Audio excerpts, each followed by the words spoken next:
Hello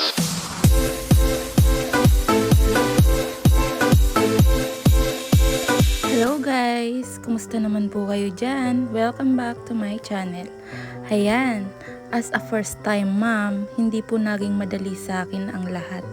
Lalo na po't CS mama ko. Ayan, thank you po pala sa nanay ko, sa kapatid ko, and sa sister-in-law ko. Dahil po di nila ako pinabayaan. Lagi po silang nandyan para umalalay po sa akin. Lalo po ang baby ko ay lumalaki na. Naku po, napakalikot na po ng aking baby. Ayan, nakikita nyo naman po, sobrang pogi.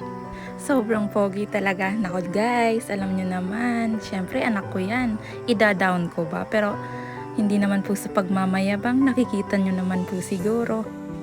Thank you Papa God sa napakagandang blessing na binigay mo sa akin.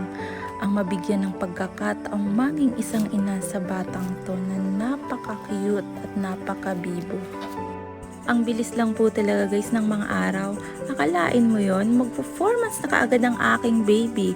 At fast forward po tayo guys. Ayan, bawal pong i-shake ang bottle ng baby at baka mag-bubbles ito.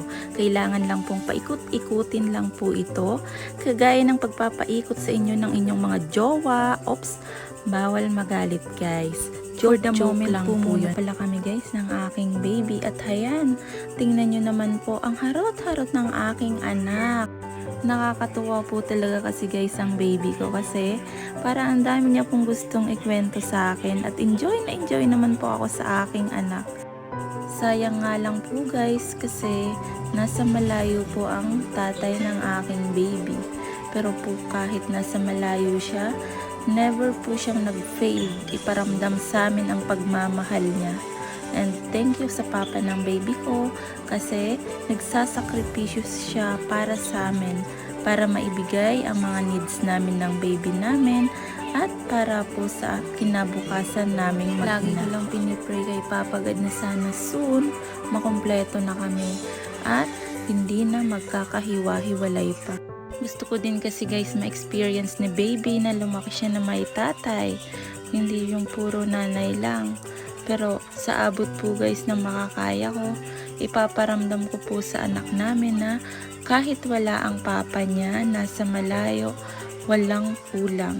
Kasi nga po guys, kahit andun ang papa niya, everyday po yun natawag po sa amin. Ayan, bundok po dito sa amin pero ginawan po talaga namin ng paraan para nagkikita sila, nagkakausap silang mag-ama. Ramdam naman po namin guys ang love ng papa niya sa aming mag-ina. Pero sabi ko nga po sa inyo, mas masaya ang pamilya kapag sama-sama. Thanks for watching guys. See you next video.